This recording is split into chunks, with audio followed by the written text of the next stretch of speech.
I hope that the thought I share to the immigrant student will also benefit the whole audience in fostering the culture of awareness and appreciation for our differences. Today I would like to share with you my journey to freedom, which began some 42 years ago.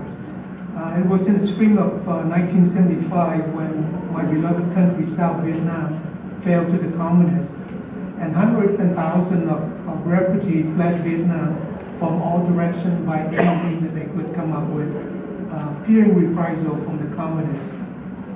My family were among the first wave of refugees was airlifted out of Saigon during the last day of the fall. I recall my family took shelter in an American bowling alley in the airbase with hundreds of other families, and each family occupying one or two mattresses on the bowling alley floor.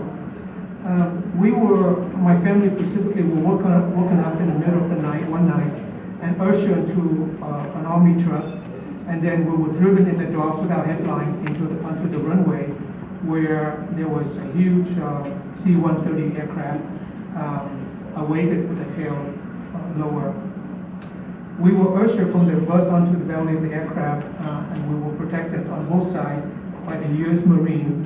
And then in the aircraft, it was pitch dark. We couldn't see anything. We fell for the wall, and we felt that there was nets hanging on the wall, and that's what we hung on to for the two and a half hour flight from Saigon to Clark Air Base in the Philippines.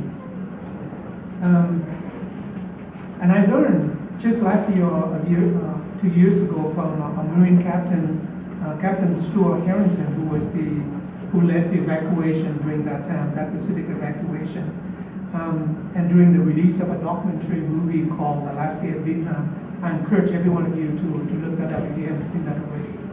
But they talk about that operation, and he called that operation a black ops operation because it was conducted against the directive of Ambassador Martin at that time, and it was without authorization from the Pentagon. So the soldier who conducted this evacuation could have been marshaled if that had happened, and that they acted under their conscience to rescue these refugees that were helpless. In the Philippines, once we were out of immediate danger, I took inventory of myself. My family during that time was instructed by the American Embassy to prepare each individual a personal bag that you can carry with us for the evacuation.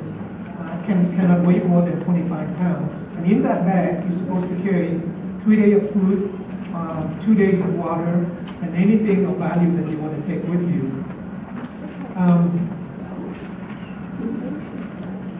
And I think the thought at that time was that we could be dropped into a safe zone, and that we have to fight to care for ourselves until we can be safely moved to a more permanent location. And so in my bag, it contained a bag of rice, a bottle of water, a change of clothes, a Vietnamese Bible, and a little skinny hymn book, Vietnamese hymn book, and a bamboo flute so that I can carry the sound of my country with me. I realized at this time that this was the point of no return. The country is lost, and there was no hope for us to return to my homeland, to the land of our birth. And whatever I brought with me at that time was all that I could have from my homeland. It was many years after that before I could claim another land to buy my homeland again.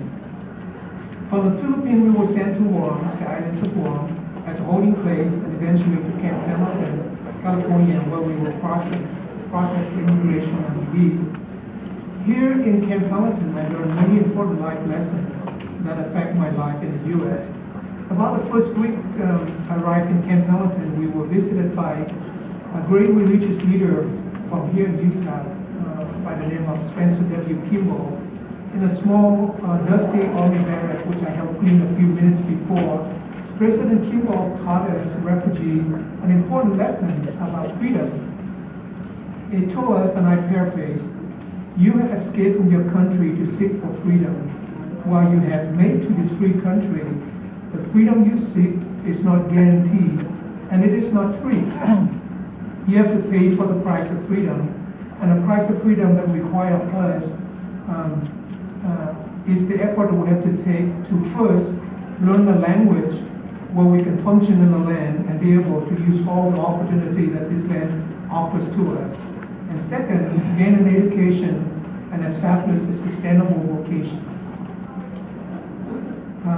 He told us that unless we set this as our priority and pay the price for it, we will continue to live without freedom, and we will be depending on the government's support, and this will sap us of our potential of a free and independent citizen of this great land. He warned us against the feeling of entitlement and the dependencies on U.S. government for the welfare program. Our family, as soon as we landed here in Utah and settled here, we went to Salt Lake City. We went to, it wasn't called Salt Lake City Community, it was called Utah Technical College. We took the advice of President Kimball to heart and went to this college and registered all the adult members of my family except my father, who had to earn a living for us. We all went to this school. At the administration building across the street, my mother, 2 adult sisters, and myself signed up for class. We didn't meet the requirement for college admission, so we had to take remedial courses for us, and we accomplished the GED requirements in one summer, and we'll receive our GED diploma, and then we were qualified to choose for a field of vocation. And by the way, don't believe in the statistics that talk about those who earn a GED compared to those who earn a high school diploma. As a GED holder, I was able to carry an academic as far as any other high school diploma were able to carry. And so GED allowed me the access into college. And there in college, I was able to do what I needed to do to be successful. My mother and one sister took small business management, while I and my other sister enrolled in electronic technology. This is a very daring endeavor because we don't know anything about electronic coming from a farming country. Each day I came to class, I carried my thick electronic textbook and even a thicker Vietnamese English dictionary. And I used a dictionary to translate pretty much every word in my textbook. And those of you who have tried to use Google Translate, you know the result of that kind of a translation. But my family was the first Vietnamese refugee signed up for class at this school, and we were treated with much kindness. Our teacher was ever patient with us and did not mind our lack of the English language.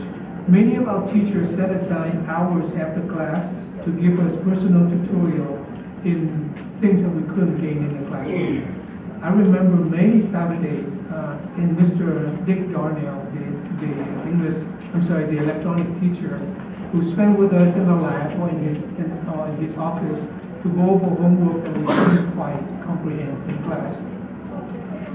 My sister and I participate in VICA, that's an acronym for Vocational Industrial Club of America. I don't know if it's still operating at this school. Still, during my stay at this school here, and we participate in state and national competition and gain much experience from this activity that benefit my career greatly. We actually won state competition in electronic and in leadership, and we went on to compete in the national level in Cincinnati, Ohio. My participation in VICA gave me a great boost over other candidates and landed me the first job as a biomedical electronic technician at Primary Children's Medical Center, even before I graduated from school. I served at this fine institution for about 10 years while I pursued graduate and postgraduate education. So to the student, I strongly encourage you to participate in extracurricular activities. These activities help you build up the soft skills that give you the competitive edge over the other in a highly competitive workplace today. In today's workforce, having technical skill and knowledge alone is not enough. Leadership, problem solving, emotional intelligence, motivation, personal interaction, teamwork, communication both in verbal and written are often overlooked in preparing for the workforce. Yet this skill, once gained, will sustain you throughout your whole career. Extracurricular activities give you the opportunity to develop and fine-tune this skill. So I applaud the students who are responsible for envisioning